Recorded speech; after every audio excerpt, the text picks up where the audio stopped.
Every one of my records means something. The label, the producer, the year it was made. Make sure you have the record player on at night. I was going to do Genesis Duke, and this is right after, the previous record before that was called And Then There Were Three, and Peter Gabriel left the prior record. So that was Phil Collins' first actual album doing it on his own. And Duke was a very good album, but it's very boring. I'm not saying boring, very, it still sounds like a Genesis record of the 70s. So it's 1980 when that came out, but it's very, it's like a depressing almost. So okay. I ended up going with, and I think, and if you guys could see it, I ended up going with. Oh. Yeah, that's a good one. Genesis. That's what I went with. And I thought that was a good one. It was right after Abacab, and Abacab's a good album, but I think this one, there's a lot of hits on this one. It's a little poppy, but it still has a little bit of that old Genesis feel of like the instrumentals, alternative music. So it's a self-titled album?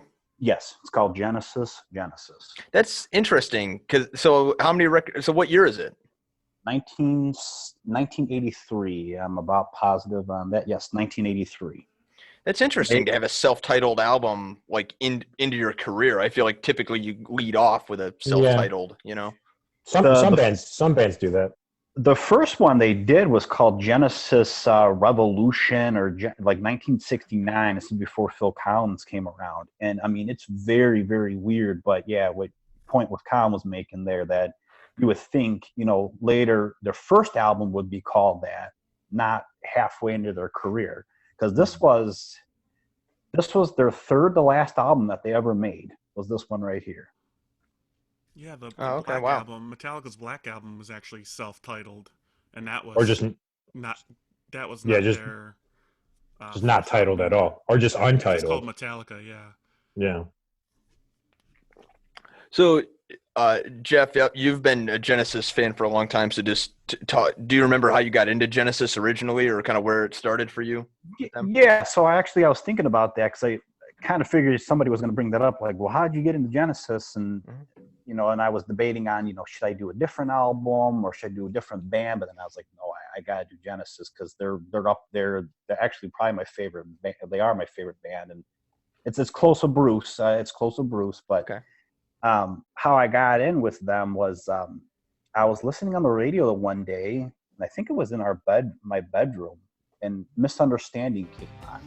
And that was on the album. Right, yes, that was on Duke. That was on Duke, actually. Okay. So I listened to it, and I was like, God, that sounds good. It sounds like Phil Collins. So, of course, I go to school, and I look it up in Genesis. I was like, oh, wow, Genesis. So I started getting into Genesis then, and then Uncle Brian really got me into them. Actually, he said, you got to listen to their stuff from the 70s. He said, then you'll have appreciation the stuff that you're listening to in the 1980s when they're really popular in the 80s, when Phil Collins really took over. They started selling out big arenas and everything. But Misunderstanding, that was the first album. That was the first song I ever listened to. And I don't know what my first album. Actually, yes, I do. It was Invisible Touch. That was my first vinyl. Oh, nice. Yep. I mean, I was debating on doing that one too, but I was like, yeah. It's too poppy for, everybody will know every song on it, but it's just, if you want to know Genesis, you break it up into three. There's, the pre-Peter Gabriel Genesis of 1969, which, nobody really knows any of it. Then you have the 70s era, which is Peter Gabriel, and then you have your pop era, which was Phil Collins in the 80s. So you break it up into three categories. Okay. Yeah, I didn't know.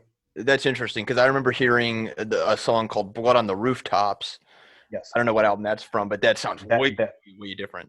Yes, that was from. Actually, I have that album too. It's called "Wind and Wuthering." It was the album cover is really cool. It's a tree, and it's got birds, like black birds, like flying around the tree, but it's very artsy, like somebody just drew it on a piece of paper. Like it's a very good album too. But that right there, I have, and I was like, but it's those Genesis albums of the 70s are very, like what I was telling you before, Colin, very mythical creatures, and very just, you have to really read the lyrics to really understand what Peter Gabriel's saying.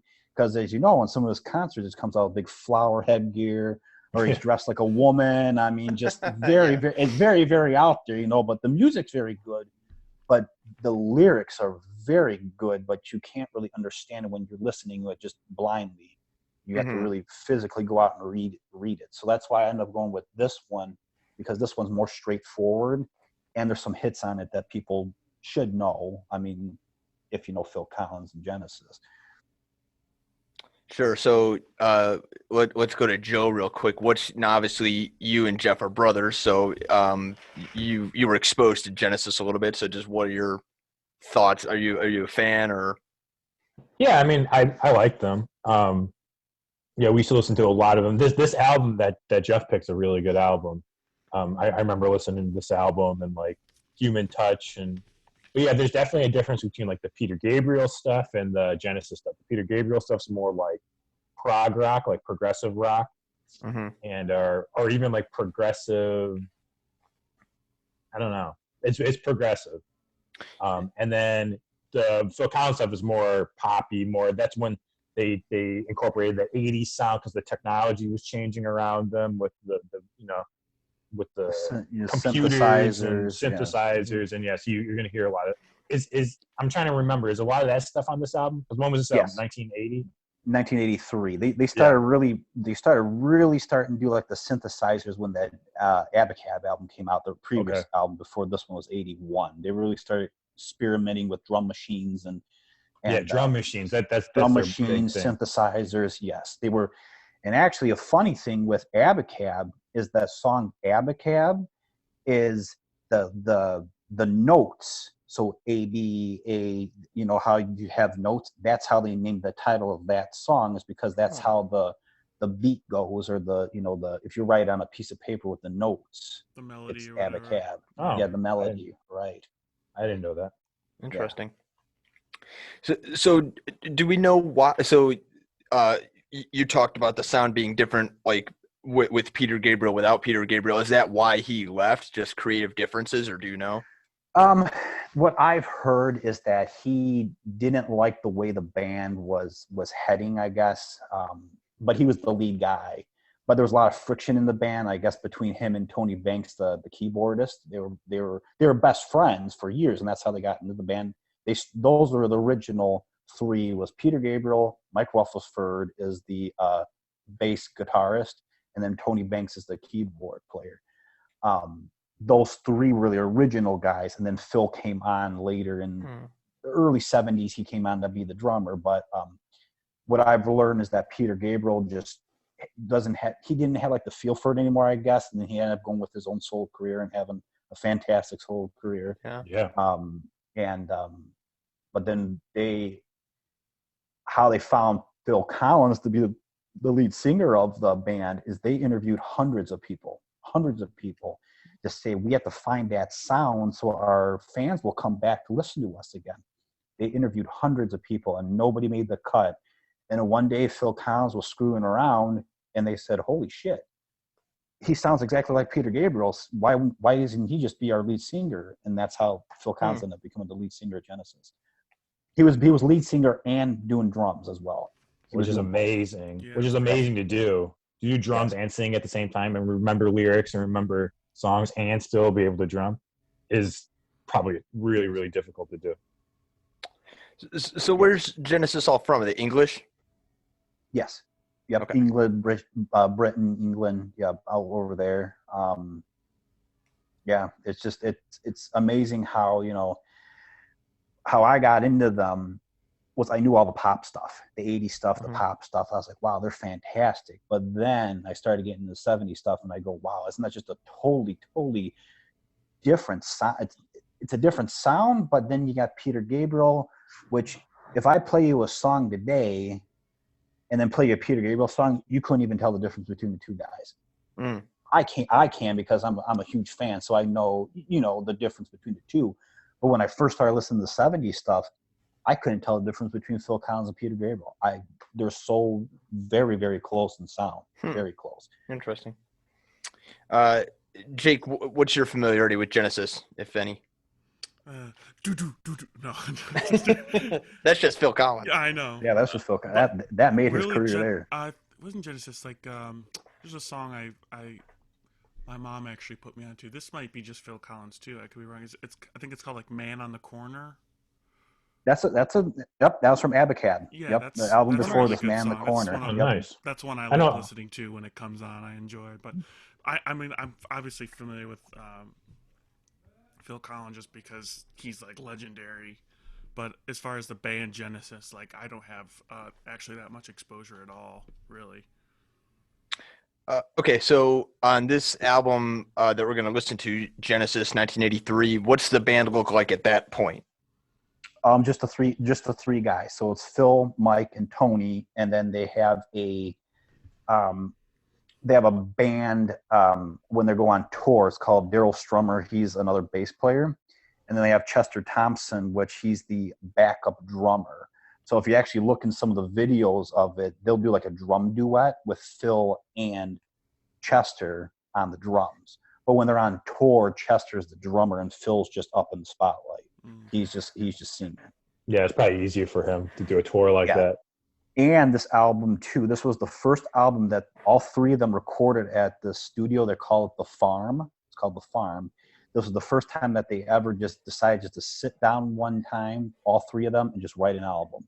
This is in Sweden. Wow. And from this album to their last album that they made, they did it at that facility. They just bought a farmhouse and said, "This is where we're going to start recording our music instead of doing with the big, record companies and all this stuff. We're just going to do it ourselves." They're still under a label, but they just decided instead of doing it at their record place or whatever, they're just going to do it themselves. So they produce their own album. There's no producer. There's a producer, okay. but they're the main. Those three guys are the main guys. Yeah, they have the final say. Yes, correct. Yeah, because sometimes you'll see like produced by, and then it'll give you the band name. But then other times it'll give you produced by, and then it'll give you just some producer name. All right, so if you've got the album there, Jeff, what go through the track listing real quick if you don't mind. Yeah. So number 1 is Mama. Great song. Okay. Number 2 is That's All. I think that's the song that everybody's gonna know. That song there. Number 3 is Home by the Sea, which is my favorite song on the album. And then it's second, Home by the Sea. That goes right into it. Number 5 is Illegal Alien. Number 6 is Taking It All Too Hard. 7 is Just a Job to Do. Number 8 is Silver Rainbow. And number 9, It's Gonna Get Better. So there's only 9. It's a short album. It's only 9 tracks. In the 80s, they only had like 7, 8, 9 tracks on their albums. But when you go into like the 70s, they're a little bit longer, and then the timing's a lot longer. Some of their songs are like 12, 13-minute long songs. Now they're only chopping them down to, Home by the Sea's a long one, but the other ones are, 3-4 minute long, quick songs. So, yeah, I mean, good album. Very, very good. That's because they had to do reel to reel back then. They had to take the tape, play it on, and then cut it, place it. Not when computers came in, you didn't have to do that anymore. So you can make an album, 20 songs if you wanted to. You didn't have to do all that work. And then back to Joe's point here, it says produced by Genesis with Hugh Padgham. So he was like you're saying the back, like the, I guess, backup guy or whatever. But what you said, the final say is Genesis, right? For the band. Cool. So which song ends side 1 on the record? Side 1, the end is second, Home by the Sea. Okay. So what we'll do is Jake will start it, and we'll pretty much just let it play the first side. So Jake will stop it at the end of side 1, and we'll talk about it, and then go on to side 2. So if unless anybody has anything before we get started, I think we should just get it rolling, huh? Sure. Okay.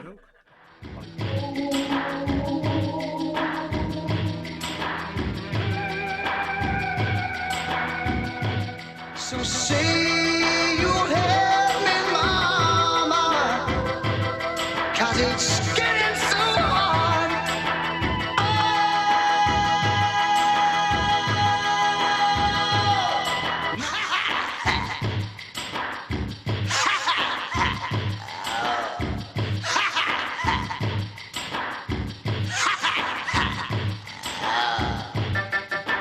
Now listen to me, mama, mama, mama.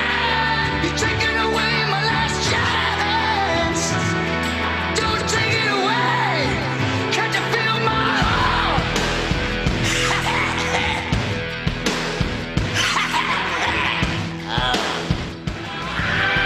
Can't see you, mama, but I know you're always there. You told, you tease me, mama, but I never, never, never can keep away. No, no, no, no.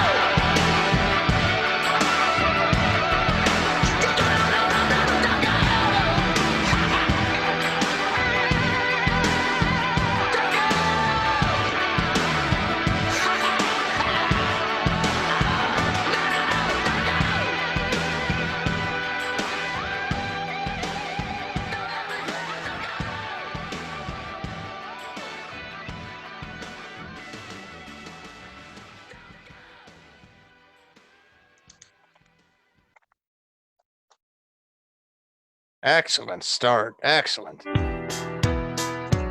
But why does it always seem to be me looking at you with you looking at me? It's always the same, it's just a shame, that's all. Turning me on, turning me off, making me feel like I want too much. Living with you's just putting me through it all of the time. There's been no one who makes me feel like you do. Say we'll be together to the end.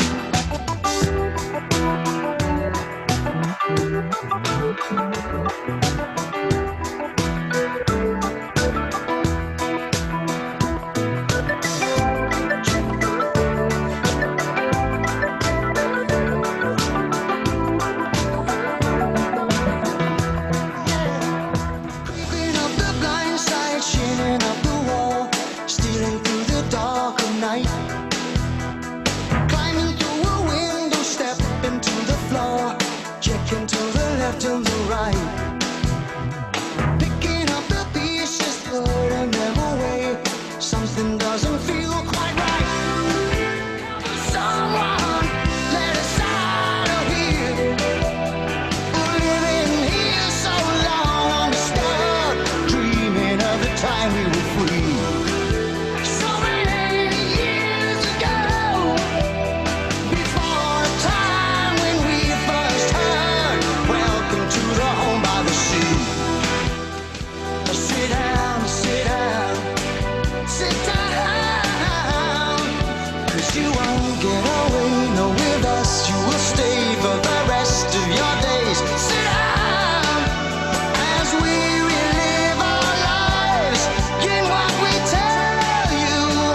that go to make up a life.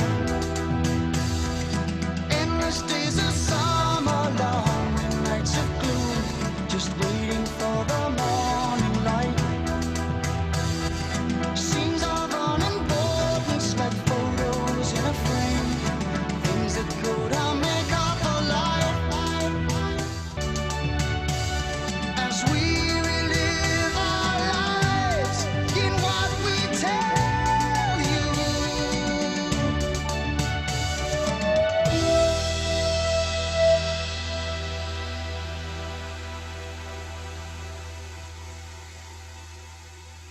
Wow. I was right. I am really impressed so far. Yeah, same. So yeah, Jake started off. Well, the first thing I like to point out is if there's any doubt that Zoom was transcribing our audio and using it for advertising purposes, Yes, Omaha. There can be no more doubt.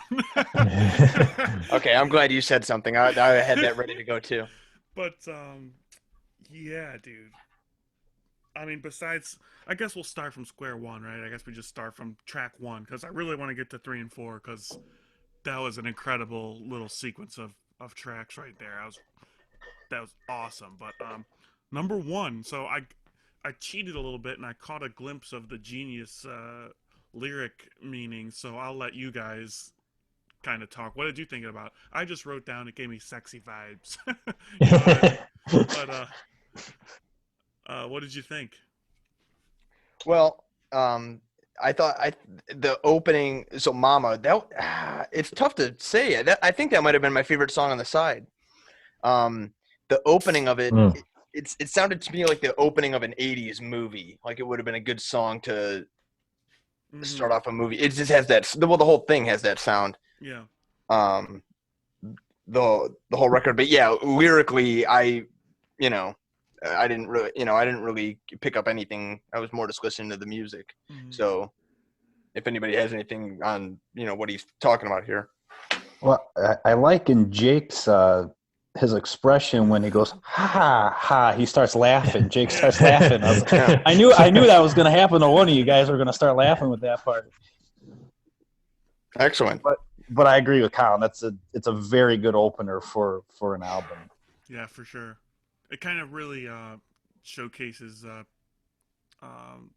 his vocal range. It gives you a taste of what you're gonna get in the rest of the songs. All right. So what was track 2 here? That's all. For track 1, I was going to say it reminded me of "Tonight Tonight" by Genesis. 'Cause tonight, tonight, tonight, Oh yeah, the whole vibe of it, like maybe without like the build up, but because it kind of brought you, kind of brings you back down. But yeah, I just kept on thinking of tonight, that song. It built up really nicely. Like all of these, what I was taken by just with the side in general was all these songs are really well constructed. Oh yeah. Like I don't know if they just all I don't know if Phil Collin write the songs or does Genesis, do they all get credit? Do you know? I think most of them. I mean, Phil had a big part in most of them, but you got to think of Tony Banks and the keyboardist. Tony Banks is the keyboardist. Then you got Mike Rutherford. He was in Mike and the Mechanics as well. So a lot of them were contributing to it, but Phil was mainly was the lyrics, in most of the songs. But as you see, a lot of the synthesizers and the drum machines and everything, they were experimenting with a lot of different things in the, the mid 80s, early 80s. And as you see, I mean, everything's put together very, very well. Especially in Home by the Sea and Second Home by the Sea, how that goes from Home by the Sea to Second Home by the Sea. Very nice transition. Oh, yeah. Yeah, just in general, like the whole this kind of '80s sound we're talking about with the synthesizers and stuff. This is in 1983. It's going to be pretty early on in that whole genre, right? Mm-hmm. Yeah. Yeah, this is pretty new stuff that they're doing with this album. I got Sound and Fury vibes a little bit just with the use of that electronic element, I guess. A little bit. But I just think when I think of like the '80s sound and all the technology, I think of like, well, like I kind of associate that in my head with like, well, it's not real music, But these guys are excellent musicians. It's just a good use of the Of new the technology. Yeah. Sure. Yeah, I definitely think of like Genesis, like drum machines when I think of '80s music. Yeah. Like their use of that, just that instrument, and then the synthesizers and stuff like that on top of that. Electric bass, electric keyboard. Even in the next song, that's all. I think they use an electric organ. It sounded like there was a Yeah. solo, like an electric organ solo, which is that's my favorite. That's my favorite part of that song is the little solo there in the middle. Yeah, that was excellent. You know what's cool about like this type of music in general? Like they're kind of experimenting with all these computerized sounds and stuff. You hear the argument a lot, like, and I guess I was one of them for a long time. Like, just '80s music in general. Like the kind of criticism of it is that, like, oh, it's not as good as the guys playing the real deal, like playing real drums instead of a drum machine, or, you know, nowadays like, oh, playing real guitar versus using a fake like Pro Tools guitar. I think what made this era of music so special is that perhaps that's true. Perhaps like you're not as physically talented with the music, but like the creativity that Oh yeah. that this opened up was just incredible. Like there was nothing else.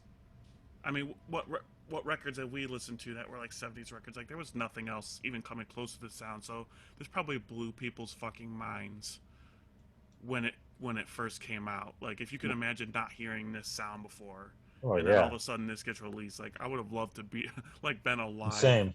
during this That's time. that's what I think too. Like going back to these times and listening to this for the first time with everyone else, and just people's minds just being blown because this is like a whole new. Like computers were like just like shit. People didn't even have home computers then. Yeah. I mean, they were these big. They took up like a whole room, Yeah. of just like all these modems and computers and different electronics running through cables and stuff Yeah. to make an album.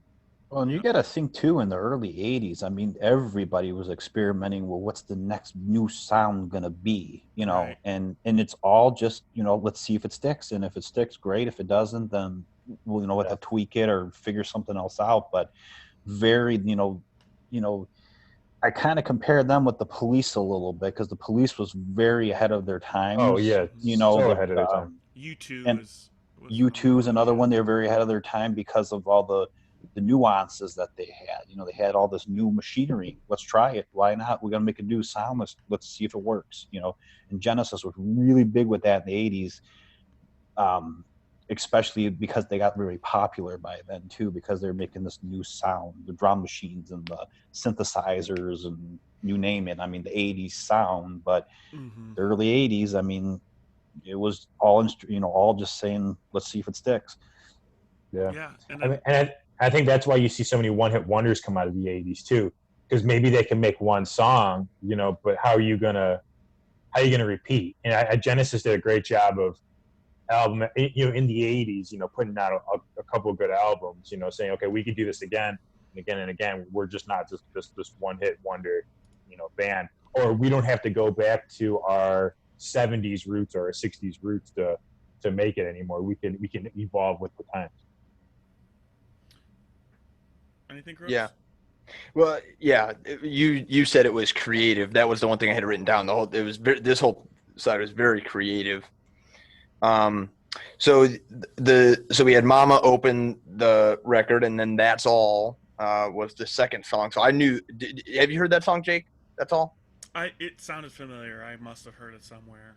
Yeah, I think That's All's been in commercials, and I know it's big. I know it's very heavily played on the radios. They talk about Genesis, that, and Crook's Invisible Touch. He's a big fan of that one. Yep. But that's normally on the radio. Those two songs. Yeah, Joe brought it up. That an electric organ that gave it that real groovy feel to it. Yeah, I like the whole song, but yeah, for sure. Yeah, I was rocking out. If you want to talk about like this experimental sound, but with a tried and true backbone, they had that funk element as kind of the backbone to some of their, like one or two of the tracks here. Yeah. Okay, so then Home by the Sea and Second Home by the Sea. Jake, if you want to start, because I know you were. So I guess while we're on the subject of what kind of sounds, I'll start from Second Home by the Sea, and then we'll work backwards, I guess, as far as lyrical content. But I was getting hints of like the '80s metal scene that was probably going to start to pop up in Second Home by the Sea. They had that guitar solo that what reminded me of a lot of like what are some bands like Poison or whatever those bands were that were Oh, like the hair metal yeah, bands. that were like the Yeah. hair metal that was going to come out. Like I got that vibe right away.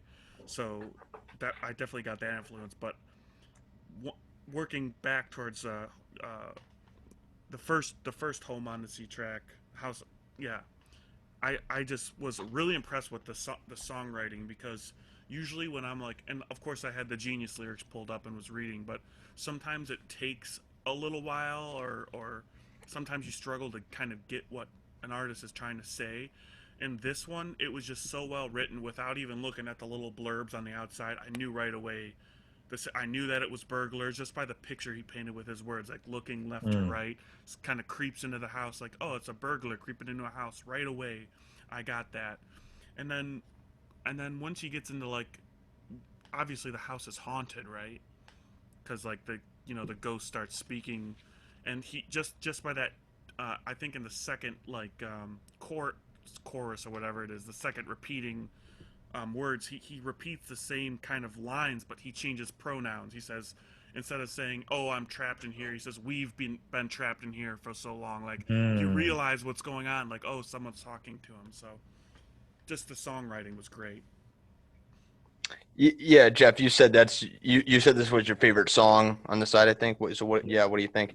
Yeah, I mean, just lyrically fantastic, and then how it rolls over in the second Home by the Sea. I mean, Jake nailed it on the head. I mean, you knew right away when you listened to it, it's a burglar. I mean, Yeah, creeping on the blind side. I mean, they're like, looking around, going, okay, what's going on here? Shimming off the wall. I mean, just lyrically going, and then it going right into it. I mean, it's fantastic, lyrically fantastic. And then going into second Home by the Sea, and that last like minute of second Home by the Sea when Phil comes in to sing, it yeah. ends it perfectly. How he just ends it with only a couple sentences, and that's it, done. And then it goes Yeah. side B. That were reused from the first song. Those were Yes. those were the same. Some of the same lyrics from the first song, and he added to the second And song.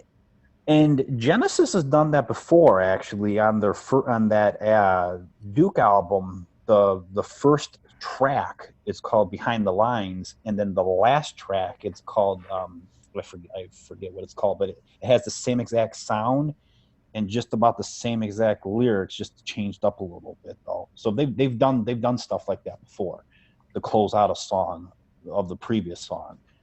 Yeah, we've talked about that before on the podcast. How we like when albums are concept albums connect like either the first song to the last song, or maybe the first song on side A to the first song on side B. Yeah. You can It, find similarities it, with lyrics or sounds or instruments being used, like Sound and Fury with the synthesizer,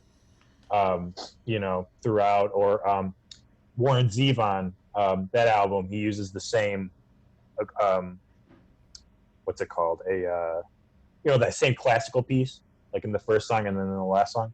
Yep, Frank and Jesse James, and then Desperados Under the Eve have Yeah. the same notes, just different instruments. Right.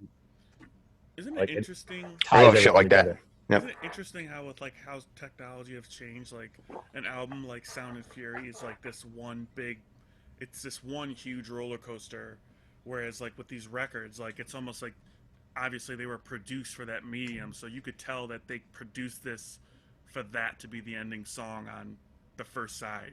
You know what I mean? Whereas new shit where that's played just front to back, a lot of times is strung out along through a longer period of songs. Like there's still albums that do this to you, but I just love like the classic vinyl setting where you get kind of more of a range of sounds Mhm. throughout the album.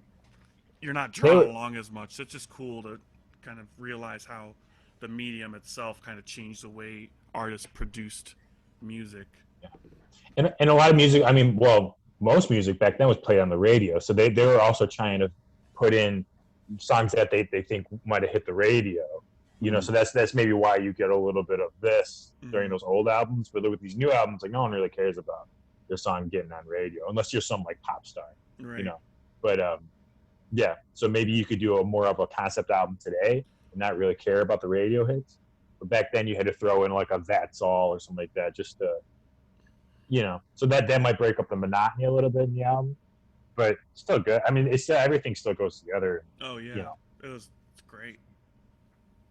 Yeah, I guess with this, when I was picturing with this album, I was picturing more like just kind of song, like, you know, I just kind of like, you know, more radio hits, because Genesis was real popular, but I don't think they really compromised at all. This, you know, you know, That's All it is a hit, you know, but all these songs sounded great.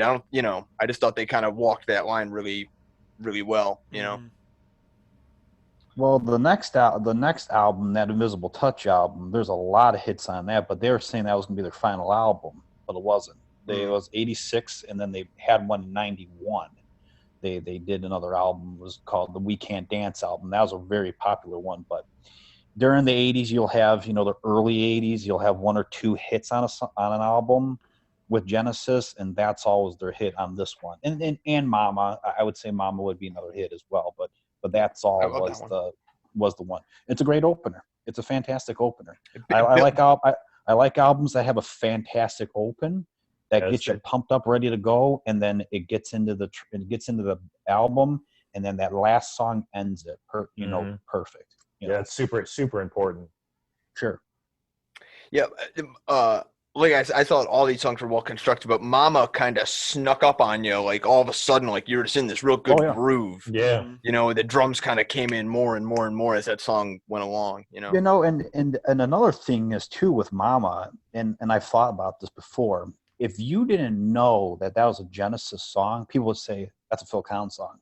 Because if you really listen to Phil Collins's, you know, solo career, you would think, oh, that's just a Phil Collins song. No, it's a Genesis song, but you can tell that was Phil Collins' baby. That's that song there, Mama, just because he went through so many divorces and hard times, and just, you know, in it all, he puts it right on the paper, lyrics, writes it right in the lyrics. Interesting. All right. Anything anybody else wants to get to as far as like notes on particular songs or anything like that on that side? Yeah, just in between Home by the Sea and Second Home by the Sea, I just love how Home by the Sea ends. Yeah. And then how Second Home by the Sea starts. Right into it. It's amazing. It's amazing. Reminds you of like when we listen to Silver Song Pickups, like how their songs kind of end, you know, how they end with like the weird kind of noises and the weird kind of sounds, and then it goes into the next song. Yeah, like, I noticed that too. That keyboard work. That's like a signature Genesis thing. Like that drawn out, like distorted guitar, like that's something they do. I noticed it right away in this too. So I wonder if Silver Song Pickups was influenced by Genesis or Phil Collins or anything like that. How could you not be, really? Well, yeah, that's like true. Alternative music, or maybe not directly influenced by them, but maybe another band who was influenced. You know, maybe it was like a 3-part thing. Right. You know, it all goes back to, you know, the original music from the 70s and the 80s. Well, and these guys are, I mean, Genesis is pretty, I mean, they're in the Hall of Fame, right? Yes. Yeah. Yes. Yeah. So they were certainly influential, I would imagine. Yeah. All right. Side 2. Let's do it.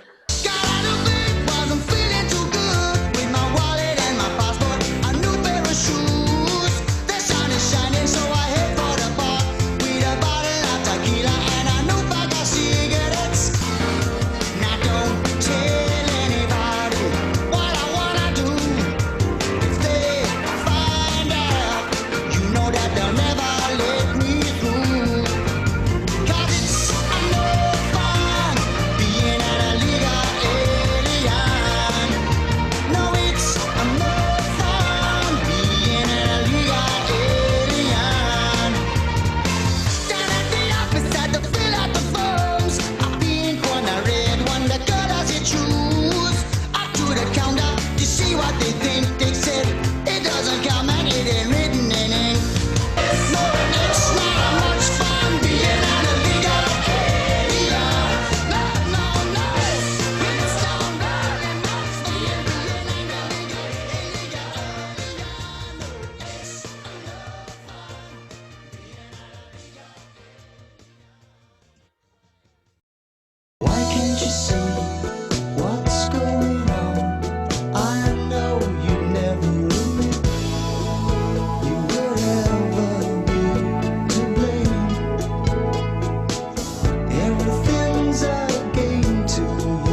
it's much too late.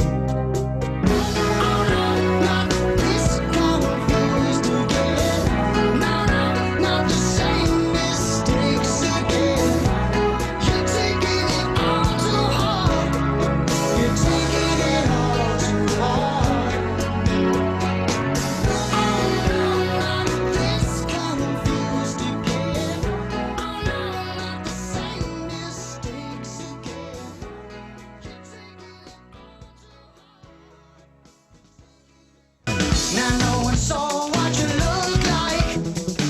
What you look like. Like a stranger you came out of the night. Out of the night. Got someone put the word on you. I hold my hand is true. I got a name, and I got a number. I got a line on you. I got a name, and I got a number. I got a job to do.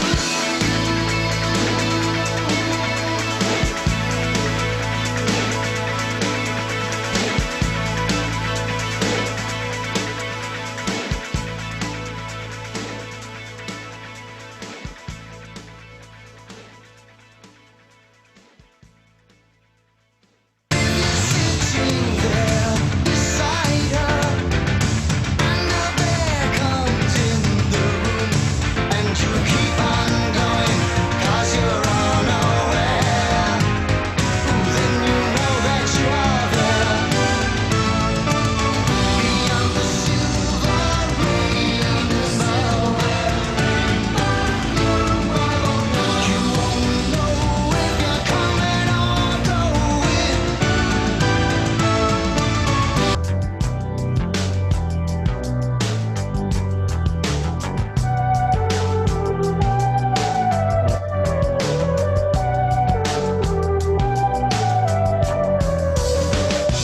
Reach out, hands in the air, don't care, just what they're saying. Hold on, just keep on hoping against hope that it's gonna get better. If it's gonna get better, it starts with a feeling. If it's gonna get better, it's gonna take time. If it's gonna get better, we gotta start now. 'Cause I know everybody can feel it. And I know everybody will see it. 'Cause it shows, and it shows I'm not dreaming. 'Cause you know, and I know, it's time for change.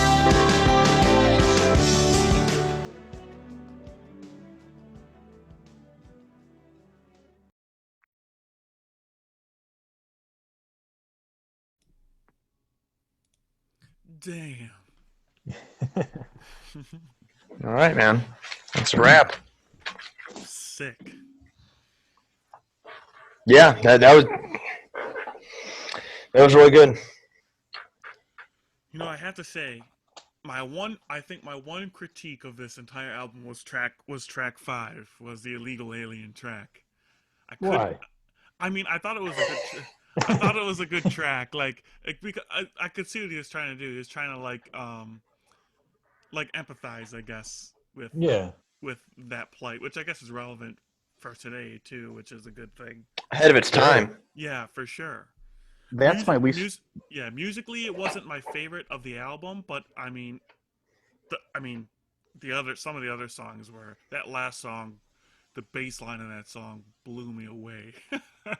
Dum, dum, dum, dum, dum, dum, dum, dum. I love how it almost seemed like a sinister bass line at first, kind of, and all of a sudden, like the lyrics came in, and like the message of the song was like uplifting. You know what I mean? I really liked that. That was an interesting song. It kind of took me off guard, despite its killer, sinister bass line. Yeah, Jeff, go ahead. Yeah, Legal Alien. That's my least favorite song on the whole entire album. It Really? for some reason it doesn't seem like it fits on that album. It's a good Yeah. song, Yeah. but with the entire album as a whole, I just don't think that song particularly fits on that album. But yeah, I mean that second side though, when I was listening to it, I was like, you know what, they were more. I think they went more for experimental with For the sure. like drum machines and the synthesizers and stuff like that. I think that second side they went more in like, trying to feel it out, I guess.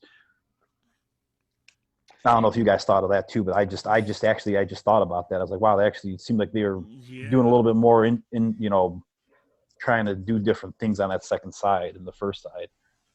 Yeah. Well, I agree. with Illegal Alien, I totally understand. Like you guys, like you saying it didn't fit. Mhm. I thought it was like a nice break. It was kind of funny. Yeah. You know what I mean? Like, well, let me ask you. I mean, did that song remind anybody of any other songwriters? It doesn't the Police have a song called Illegal Alien? Oh, okay. I don't know. I don't know. I can't think of. I can't think right now. But yeah, no, I liked Illegal Alien. I thought it was a fun song. It gave me like reggae kind of vibes Yeah. to it, little reggae vibes. And I like the part about he goes to the place and he writes out the forms and it's taking a long time, and then he hands it into the person and it says like we won't accept it if it's not written in pen. So I could just like imagine if like he writes it all out in pencil How and then hands it in. frustrated It's he like, no, was. you gotta do it. And then it's about like, it's not fun being a legal alien. It's not fun, Right. taking all that time and then handing it in and then not getting accepted. Yeah, it reminded me of like a Randy Newman or like Warren Zevon song because it was kind of humorous. I mean, it's a serious song about the plight of being an illegal alien, but it was kind of like Satirical. yeah, it was upbeat and oh man, it's no fun being an illegal alien. You know what I mean? Like it was so it Yeah. just so I liked it as like a break in the album, kind of funny. I liked it too. Song. I like Taking It All Too Hard. That was a good song. Yeah, that's a really good song. That might be my favorite. It's hard to pick a favorite, but that's the one that I remember. Like, oh, that's a really good song. Now that's another like radio hit for them, right? Because I feel like I've heard that song. No, actually, no. That's not that whole side. There's no radio hits on that side. Surprisingly, because there's some really good songs on that side of that album. Yeah. I like You're Taking It All to Heart. You're Taking It All Too Hard. That was a cool good. little. Very good songwriting. At the end of that song, there's a lot of good songwriting too. He ties it in. I think that might be his best. I don't know. Songwriting on this album is that song maybe. I mean, he's got a lot of good ones, but like the end of it's like really, I don't know. I was really reading into it. I'm like, wow, this is really good. The piano part there in the middle there, and the ding, ding, ding, ding, ding, ding. That's more the electronic. They were messing around with that in the middle of that song.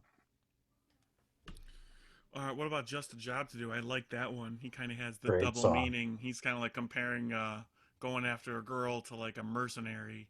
I got that. Yeah. Like, did you read The Genius? No, I didn't. There was no. Oh, there is no. I was kind of wondering. Okay. But like, what's it? He sounded like a bounty hunter or something. Yeah, like I got a name, I got a number, I got a line. Like it's private investigator or police officer. Yeah, that too. Okay, I was thinking like a hitman. Oh, me too. I was thinking that. Yeah. Because like I got a line on you, basically I got a beat on you, kind of like he's looking down the scope. Yeah, and then bang bang. Yeah, when he goes bang bang bang, isn't that like gunshots, right? Yeah, exactly. And I think like what do you say, like the faster you run, the harder you fall. Yeah, the harder you fall. I'm coming down hard on you. I hope my aim is true. So I love that line. I hope my aim is true. Yeah. Because that's got two. One, he literally hopes he aims accurately if he's like a hitman or whatever. But the meaning more like, I hope what I'm doing is right. Kind of thing. Right. And it's just a job to do. Like Mhm. So he's got this own Right. conflict. He's like a player, basically. Yeah. Mhm. He's got a conflict player. going on. Like, is it right that I'm chasing after this girl, or But that's my job. Like that's what I do. Right.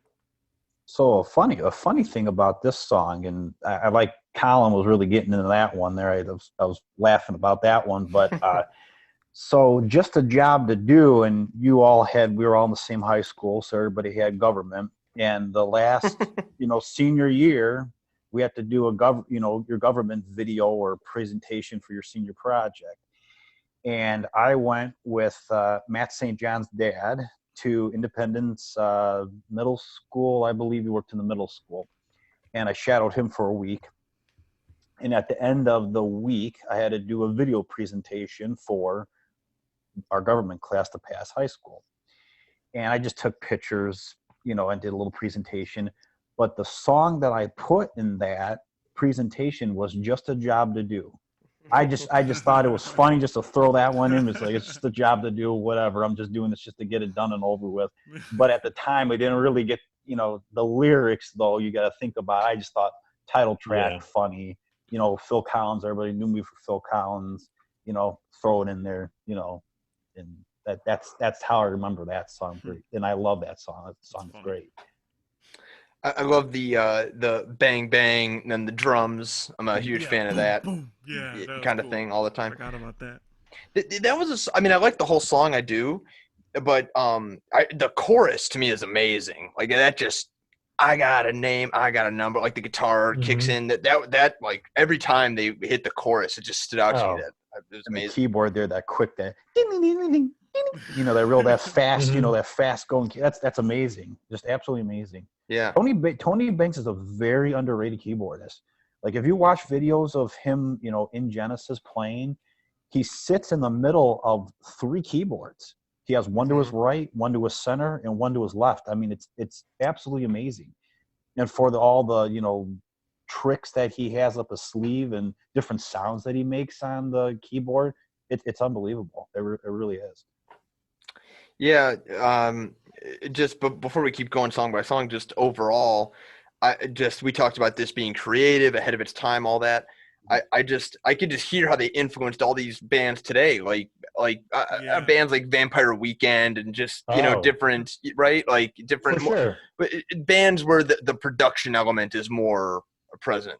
Take center stage, And there were other bands like we kind of referenced on the first side, like U2.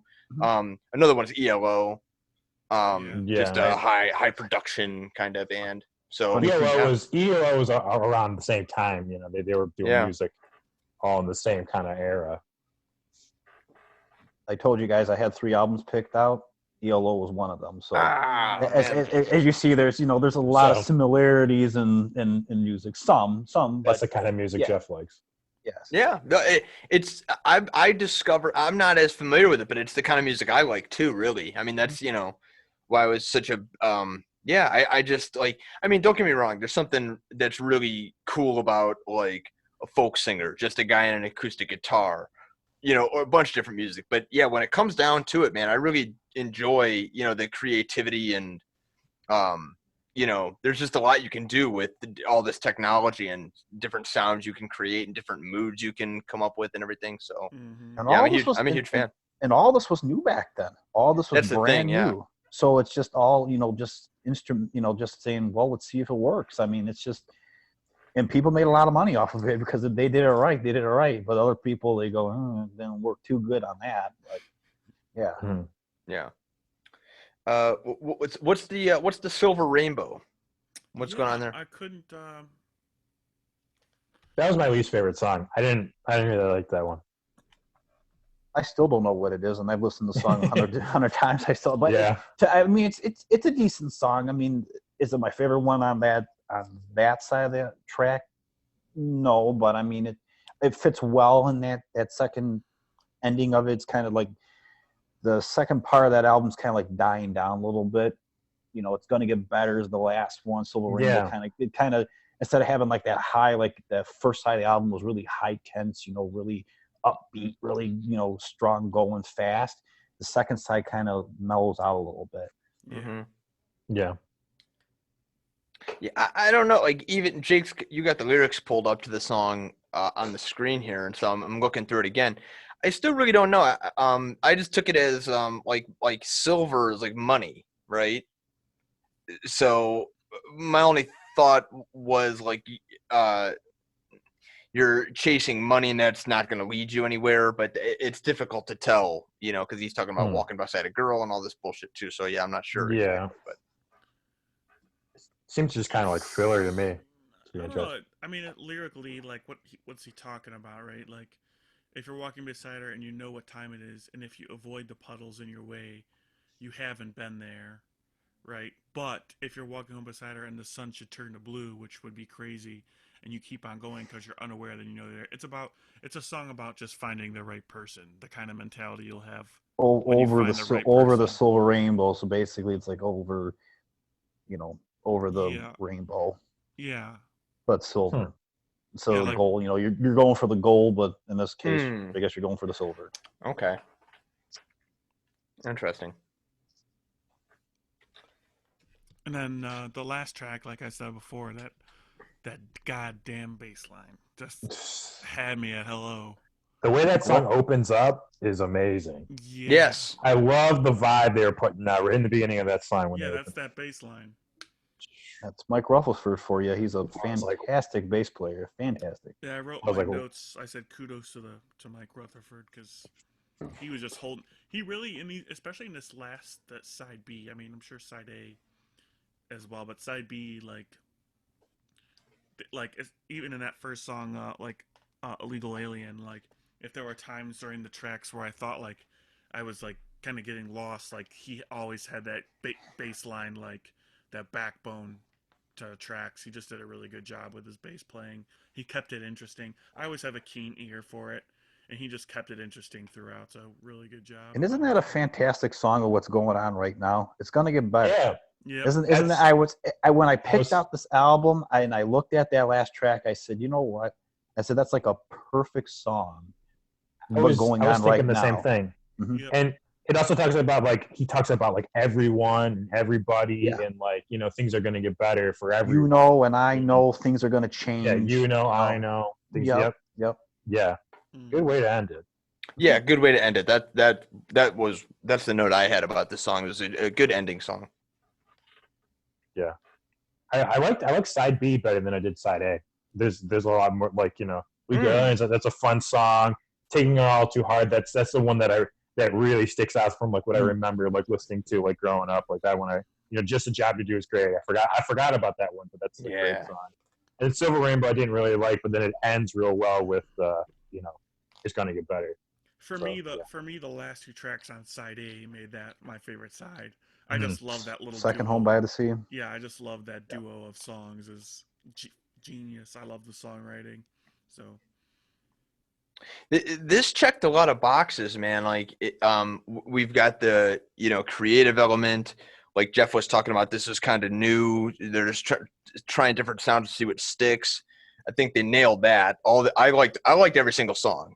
But then also like the creative songwriting, like Home by the Sea. You know what I mean? Like, Yeah. I love those songs that lyrically like, wait, what is he talking about? And then all of a sudden you're interested and down the rabbit hole reading the lyrics and everything. Yeah, very good. So, Jeff, where does this album like stack up for you, like with Genesis? I mean, do you have like a favorite from them, or Well, I go back and forth, and I'm starting to get more into the '70s Genesis now. I have all the CDs of them. I have a few vinyls of them. I know Joe got me one for my birthday, which I wish it came by now. I wish. Yeah, I know. It's taken forever. Because I would love to have done that one. It was called and then there were three. That's a very good album. But this one stacks up there. Duke. See, because Misunderstandings on Duke, and that was the first song I ever listened to Genesis, so that has a little, place in my heart. But probably this one, I would say, probably is my favorite. I mean, Invisible Touch is a good album, but to me, it's not. I wouldn't say it's not Genesis. It just doesn't. Do you think Invisible Touch is more just like song, and this is more Oh of yeah. like a Yeah, yeah. concept? Yeah. Invisible Touch is hits by hits by hits. I mean, that's 86 is when they released that. I mean, that's when they Yeah. got popular. But to me, to introduce somebody to Genesis, I would say either listen to this one or Duke. And I was gonna do Duke, but to me it just seems too depressing because there was a lot of depressing songs on them. I mean, it's not it's a great album. I love it, but just you want something a little bit more upbeat, especially when it comes to Genesis of the '80s. Yeah. So this is like one of their quintessential albums. Yeah. This one led them into their best-selling album, which was Invisible Touch. That was their best-selling album. Well, it is their best-selling album. Then it was the last one that they made in '92's "We Can't Dance." Mm-hmm. Yeah, because that was their comeback after how many years? Like 5 years or something like that. They came back. Yep. The last one they had was in '86. That was Invisible Touch, and they came back in '92. But they said Invisible Touch was the last album they're making. They're done. They're retired, and then they come in '92, and then they made one in '97, which is absolutely horrible because Phil Collins is the lead singer. They just found some British guy to say, "Hey, you want to be the lead singer of Genesis?" Well, yeah, sure. Right. Yeah, it's not the same. Horrible. When you take out the main element of the band and you replace it just with some guy, Yeah. Horrible. It's not going to be good. I bought the CD and I was like, God, this is not what I expected at all. Don't you hate that? Like when you buy something and then you're like, this is not what I expected it to be. But I'm glad I got it because I completed my set. Because Sure. I like completing sets, especially music, with people. I mean, I have every Genesis thing you possibly ever think of. I have it all. I like just completing the set. Mm-hmm. I apologize. I had to piss like a racehorse. What was disappointing? So Genesis, they made '86 Invisible Touch, as you know, that's probably I know that's their best-selling album. Then they came back in '92 with We Can't Dance, but in '86 that was gonna be their final album again. '92 they came back and they made that one, and then a couple years later after that, in '97, they came out with Calling All Stations, but Phil Collins wasn't the lead singer. It was some British guy they got off the street. It was terrible. It was horrible because it was too '90s pop, but it still had Mike and Tony in it, but it wasn't Phil Collins. It wasn't the lead singer. So where does Phil Collins line up for? Well, I'll pose this to everybody, but he's a good vocalist, man. He really gets into it. Like I don't think of him that way, but got a lot of passion. Yeah, like he's kind of up. Like, well, I mean, just kind of top. Do you think of like top vocalists? Like, do you have like guys you can think of right away? Yeah, Phil's good. I think of him more as a drummer than I do as a vocalist. I agree. I agree with Joe on that. Mm-hmm. If you say the best, he's one of the best drummers of all time. Oh yeah. He's in that conversation. But best vocalist, there's too many to compete with. Well, and then there's the kind of singers that sort of specialize in that. You know what I mean? Like I guess I think of like Paul Janeway from St. Paul and the Broken Bones. Oh yeah. That's his thing. He doesn't even play an instrument. I mean, no, he's just. I mean, I think he can. I think he can, but he's his voice. His voice is an instrument itself. Right. Like does Phil stack up with Sting?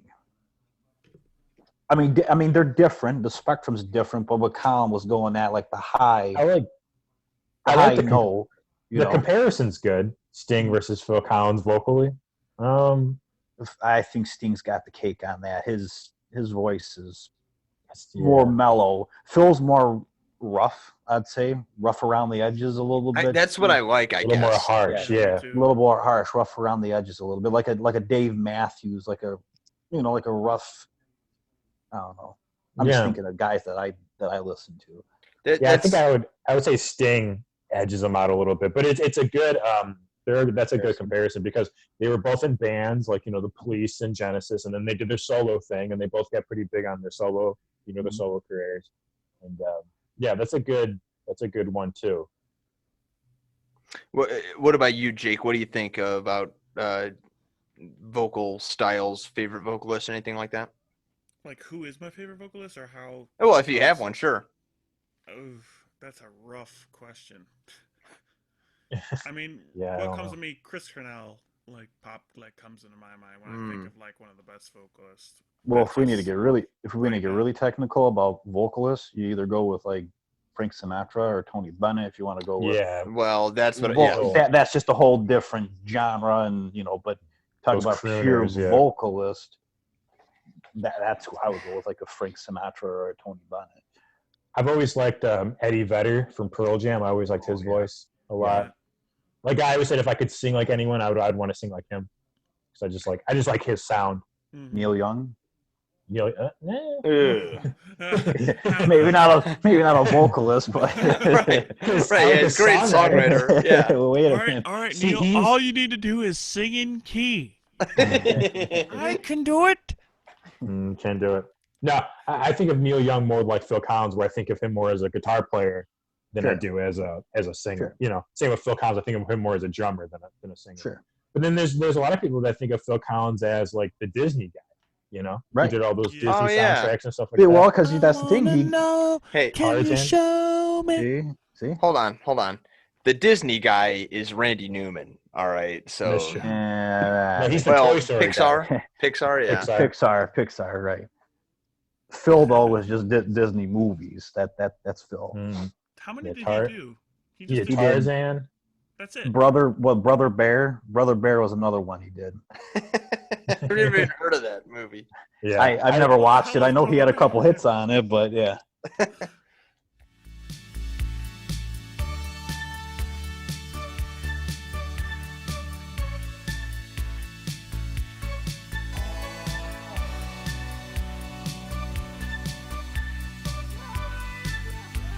Zeke makes me so fucking mad.